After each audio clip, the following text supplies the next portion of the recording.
Hello everyone, welcome to Table Talk with Anashka on my very own blog, Anashka Writes. And this is episode 2. As promised, I have another very promising personality for you.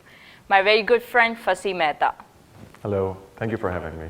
So, Fasieh, I know you very well, but, and I'm sure a lot of people that are watching you know you as well. But for those who don't know you, I would like you to give your own introduction to my audience. All right, hi, I'm Fasieh. I am currently a program manager at the National Incubation Center. I'm a very curious, anxious, passionate soul. Okay. I love food. Basically, he's being very humble and not so, boastful about himself. But he's a brilliant guy, and he has his hands in a lot of things. The best of everything is that he has been mentoring a lot of entrepreneurs here at NIC. And he has been doing it for 15 years now, for as much as I know about him and his journey. So, Fasieh, how do you think entrepreneurship, how important entrepreneurship is in these days, according to your 15 years of experience of mentorship and with experience with different entrepreneurs, startups? I would like you to shed some light on your 15 years journey with entrepreneurs and mentorship and everything.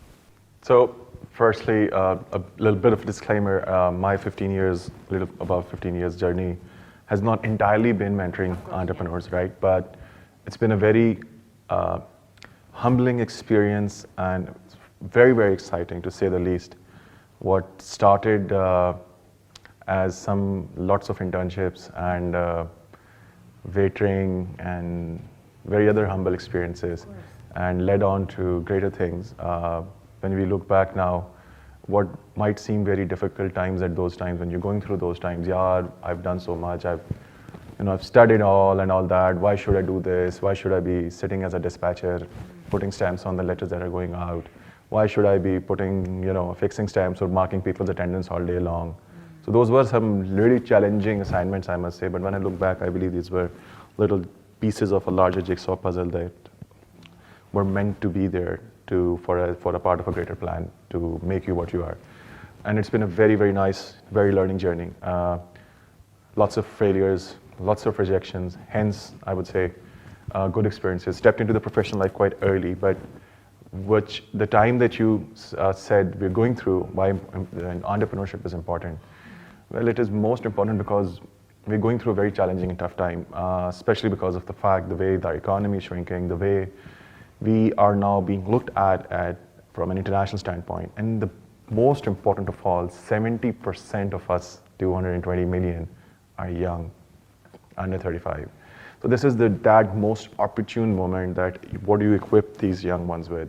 Skills to take over the future, or you train them to go and get jobs. And while jobs is not a bad thing, but creating jobs is a better thing to do. So yeah, we are a very resilient nation, very entrepreneurial to the core. The word is French, entrepreneurship, and has been wrapped around something that we've been very used to doing, coming up with new ideas and scaling them up. But I believe in the reality of where the world is headed in terms of hyper growth and scale. I guess it's very competitive, and Pakistan, inshallah, is poised for growth. So yeah, it's very important, and a lot of people are doing it. Okay.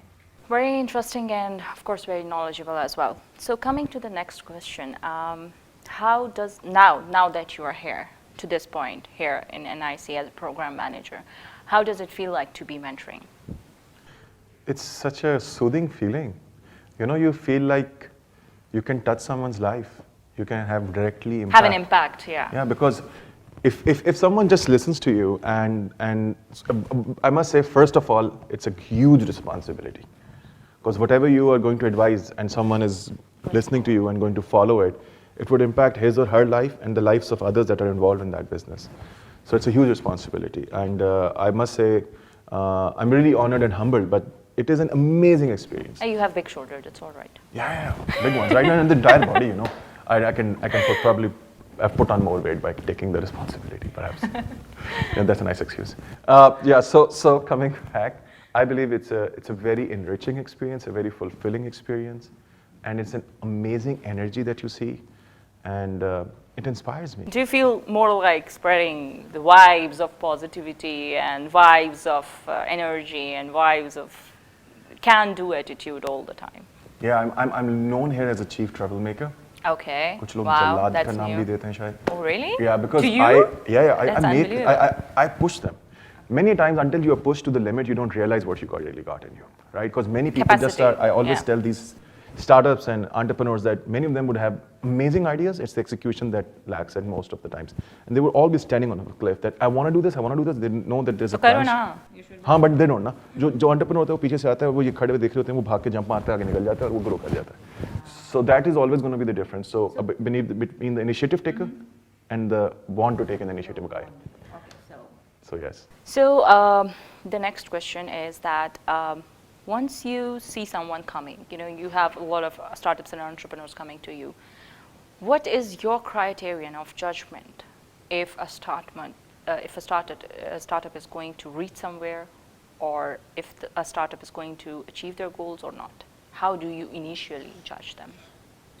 So there's not one particular area or one set Of course, criteria there or should recipe, be different. right? Yeah, exactly. different. A set of things. Yeah, for me, it's the person. It's the person. That matters. Exactly. Ideas There are can gazillion ideas, huh? Everyone got ideas. Everyone got ideas, right? And it's the person that we actually look into deep. Their ambitions, what drives them, their motivation, their experience. Why them? Discipline Why do they want to do this? What is the level of understanding? Yeah, discipline is good, but also some kind of a rebellious attitude, and that is basic for a startup, right? Risk taker, you need to disrupt. So lots of things, not just the knack and the ability to take a risk. What about initiative? What about challenges? What about creating resources? Because entrepreneur has to create resources. I give often an analogy with a beaver who creates the resource and makes a dam, brings others, and creates a home. Like in a jungle, you don't have anything. You have to survive on whatever is around you, and you create something out of it. So I believe it's the person. Always that is the key enabler, and we really look into it deep. Because processes, products can be upgraded, replaced, removed. People can't. So you need to get behind the people first in order to understand and put more confidence in the product and the service. All right, so the very last question from this segment. What's your opinion about the concentration of startups in the market? Of course, there are, every other person either wants to become a startup or is a startup. So what do you have to say about the concentration of startups and the competition among startups these days? It's the best time to be a startup. A lot of people are getting into it. People are getting serious about it. Realizing the importance, actually.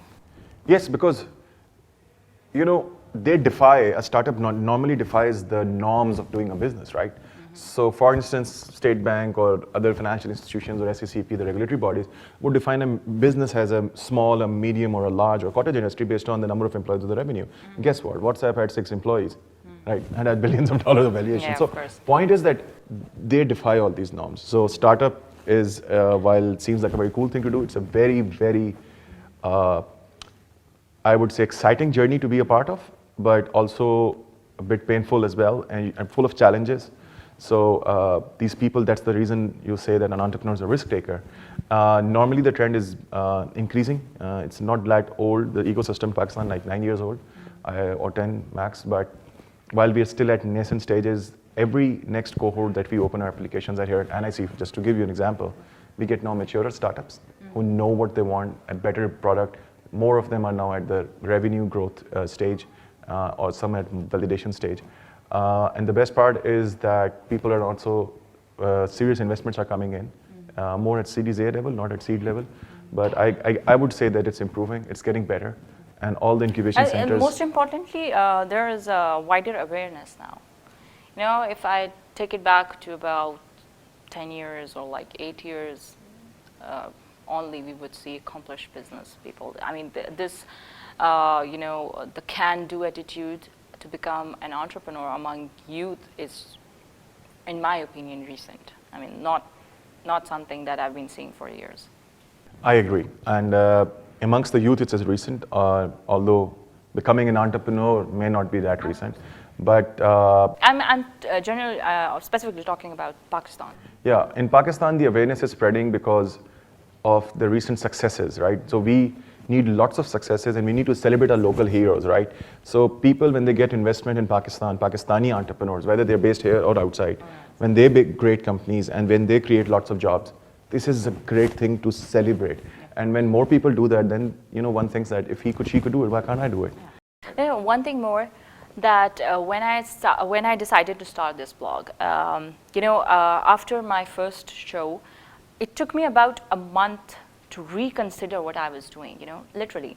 So, a lot of thinking. And I said, I had some backlash from the elder age group, because they were like, you're talking too bluntly, you're talking too straightforward. I said, because, just like you mentioned, like 70% of our population is of our age, okay? So this show is specifically for that, age group, because we are the future of Pakistan.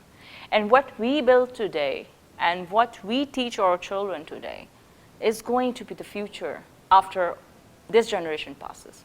So I think that this is something that we need to realize, that just as technology, just as the world, the pace of things are moving in the world of business, we also need to move in the same pace. That's correct.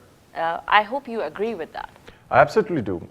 Change is the only constant, right? Of course. And nothing remains the same. We all go through a natural process. So if you don't follow the natural process, you decay, right? And you can't afford that anymore. You'll see people in their late 50s who embrace technology later in their life are now getting used to it because they can't survive. You can't have a place in the future otherwise. And I'm talking technology more because it is an enabler. It's so much engraved in anything and everything that we do in our lives, from no matter which walk of life or which area you belong to. So the understanding of it and the opening up of, the tolerance, the coexistence element. You have to be a citizen of the world. You're no longer known as a citizen of a country. You need to know a lot about history. You need to know about cultures. And it has shrunk so much because of internet. So I totally believe in this amazing power of youth. And by sitting home, you could do so much. Now women are earning a lot of money sitting in their home, and they're doing it by freelancing for someone sitting in I remember I mentioned it in one of the sessions, that if women can't go out everywhere in Pakistan, but internet is something that is available in every home, and it could generate numerous sources of income only if you have the awareness to use it for your benefit. Okay, so jumping to my favorite segment, deep shit, and of course I have very tricky questions for you. So first of all, tell me that how do you think happiness is related to success? So, or how do you how do you define happiness? Happiness is basically progress. As humans, we can't relate happiness to anything but progress. So progress or achievement? No, progress on anything. Whenever you are better than anything or you have more than anything that you had before, you feel happy. Whether it's a relation, it's a time spent with a loved one, whether it is a walk, whether it is a career, whether it is a move, whether it's an accomplishment of a project, a task, a pay raise. The progress is so critical. So if you don't work hard enough to progress, it's so closely tied to it, the element of happiness. Right? So for instance, you spend 2 hours with family every day. You feel good, but there would be time that it would decline. The marginal utility would go down. It would diminish, right? And when you start spending more, for instance, or you add more spice or anything else to the life, it's the progress that you make that brings happiness. Okay. And success for me is very relative. Some people relate it to money, happiness, yeah. Power, lots of things. But it is, at the end of the day, how much you are doing more than what you were doing before. And it's the progress you're making in anything that you want to do in life, whatever you want to build. So in your opinions, happiness and success are related to each other, kind of. Okay. So the next question for you is, how does Fasieh Mehta deal with low times in life? Everyone has highs and lows. How does Fasieh Mehta deal with his lows? Yeah, I don't know if I say that it would be censored or not. Not. Of course not. Yeah. So for me, the best time in life, to be very honest, is always that is spent to be very busy. And when I'm not that busy, I feel very low. When I'm not occupied, so I would like. When you feel not productive. I feel don't yeah, and when I don't feel productive, whether it's a Sunday. Yeah. So you're the kind of person who doesn't like a Sunday? Yeah, most of the times when it's fresh, so the long holidays, long weekends, yeah, I really despise that at times. But to be honest, sometimes it's a gathering of friends that helps me get out of the low moods, hanging out with people, just talking to someone. And often a catalyst at times is shisha for me. Okay. Yeah, that happens daily. Yeah, wife doesn't like it though. And sometimes cooking actually helps me a lot. It's very therapeutic for me, making food. It speaks at different level to me. So I can channel the energy to something. So in your opinion, what's more powerful for a startup? Idea or marketing? Of course, marketing. Okay. You can have a very crappy idea. It's the art of selling that makes the difference. Really? Many a times, actually, so this is actually what many startups go through. You are not convinced yourself, how can you convince someone else? Exactly. And many a times, it's the art of selling, the convincing power that you hold, the persuasiveness that you have. You can sell a crappy product or service which may not make sense at many times. There's so many examples in the history, products that were not adding that much value, but they did good business. And so in your opinion, entrepreneurs have to be good sellers as well? Entrepreneur has to be a jack of all trades, to be honest, right? But in the very early stages, because you don't have a larger team, you're just a solopreneur or a few co-founders, so you need to master a lot of things to start with. And one of them is the art of selling. So you need to be very good at marketing. Marketing yourself first, and then the idea, of course, right? So people buy people before they buy the product. Yeah. So it is the personality, that attitude that any customer or investor would first look into before looking into the idea.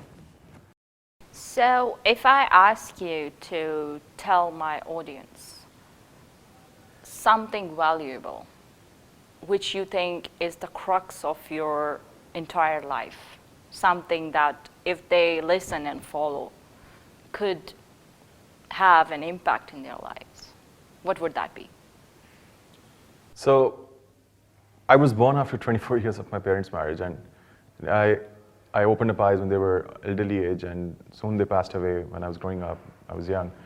And I always used to question that, he could have delayed it further, or he couldn't have made it happen, but if he sent me, there must be a purpose to life. I always used to question, I still do sometimes. So this self-reflection took me to a lot of places. And I realized that whatever I want to do it differently. I want to be known as someone different in anything and everything that I want to do. So I started focusing on HD whole square. So it's hard work and honesty that I don't think so I can live without. Yeah, and then the D was, of course, dedication, but the last one was always that enabler, making a difference. Whether it's someone's life, whether it's in your own self, whether it's just a day, a minute of a day. Yeah. Okay, so since you are working with a lot of entrepreneurs right now, what do you think is the most common challenge that every entrepreneur is facing, or most of them are facing? Whether it's personal, whether it's in the system, whatever it is. The common challenge in Pakistan right now, to be honest, that most entrepreneurs face is the the ability or the sources for raising a seed money. So it's a very initial level funding that you need, and these are normally $10,000, $20,000, max 100,000, 200,000, not more than that. So seed or pre-seed to validate, to do a prototype. Some people are seriously investing, not many are out there, so startups go through a lot of pain and struggle and bootstrapping. And the other very most important thing is the ability to get serious about it, right? You need to devote and dedicate a lot of time and effort, and then be very, very good, and that would only take time because of the efforts you put in the art of selling. How do you communicate? So it's a mixture, I would say, in terms of challenges. The first and foremost, for those who are ready, is of course the seed money. So of course, a lot of people are listening to you right now. Let's suppose they are entrepreneurs as well, who are looking for guidance, who are looking for a right team, who are looking for seed money. How would you like to tell them to, take help from NIC, from you, from anywhere possible? So first and foremost, anyone who wants any kind of advice or mentoring or guidance, we're very happy to help. You could reach out to me on LinkedIn, on Twitter, or walk in just to the NIC. We open up our application rounds twice a year, normally in Jan and July.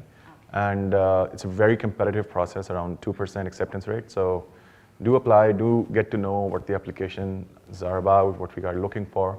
And it's a very competitive process, as I said, but once you make it, we can help you in a lot of mentoring, coaching, guidance, capacity building, curriculum, industry linkages, commercialization, access to investors, grant opportunities, an amazing community that you become a part of, which is very, very active, very, very versatile and diverse. And above all, we give you a lot of support in terms of design, marketing, finance, legal support, so that you focus on the core of what you want to do. Yeah. Okay, so there's one privilege that I would like to give you for being on my show, and that is and would be given to very few guests of mine, and which is to ask me one question that you want to ask. I earlier thought that I would ask you a very silly question. Then I thought, no, why waste this opportunity? It's a very important question. Did the egg come first or the chicken? No, after that. When I said no, serious question, okay. All right, so why are you doing this? Why do a podcast? What motivates you? This show, of course, like I mentioned, for the youth, because I believe that we are the future of Pakistan. We are the future of the coming generation as well. And we have huge responsibility on our shoulder to create something that lasts longer than our lives, longer than the lives of our children. So one thing was that, and the other thing was that it's funny actually. I'm so fond of talking, and I said that if I'm so fond of talking, and I am also fond of meeting and getting to know new people and socializing. So I thought, why not do it in a way that's beneficial for others? So that's the only thing in, yes. I really appreciate it. So I was actually very excited when you approached me, and I was like, all right, good. But I was like a bit curious, why is she doing it? Because you told me you recently started it, and you told me you have a Yes, different technology services background yeah. as well. Yeah, so great to know you're making a difference. And then, I believe that's a responsibility we should all share. Yes. Yes, of course. And one thing that I would like to this session, one thing I would like to end the session on is that on a very short note, which is that we never know our capacity until we push ourselves to limits. And we are made up of infinite capacity. That's my belief. I don't know, Mentor Fasieh Mehta, what you have to say about it, but definitely yes. I would like you to give the ending notes of our show today. Yes, so since the youth is watching, and as you said, that we want to share the responsibility of this. So I would only say that many a times we think what we're going through is too tough, it's too difficult. But guess what? He already has given you the capacity and to go through that, to throw through that challenges. And you're not the only one. There are many others. So this shall pass too. And as I always say to the people that have been a great part of my life and who've helped me along the journey, I would only say never, ever, ever, ever, ever give up. The moment you think that this is gonna end, why doesn't it end? I'm going through so much pain or challenge. I can't do this anymore. You're only gonna get better than that, because you've hit the rock bottom. Yes. So the only way now is up. And always think that there will be a light at the end of the tunnel. So the attitude is always gonna matter, and it is contagious, like smile. It spreads the positivity. Thank you so much, everyone, and thank you so much, Fasieh, for being on my show. And I'm sure that a lot of you got a lot of knowledge, insight, and wisdom from our very special mentor, Fasieh Mehta. And we'll definitely be having you again as well for discussion on other topics and more insight. Thank you so much, everyone, for watching. Thank you so much, Fasieh. Thank you, Anashka. Thank you so much. Thank you so much.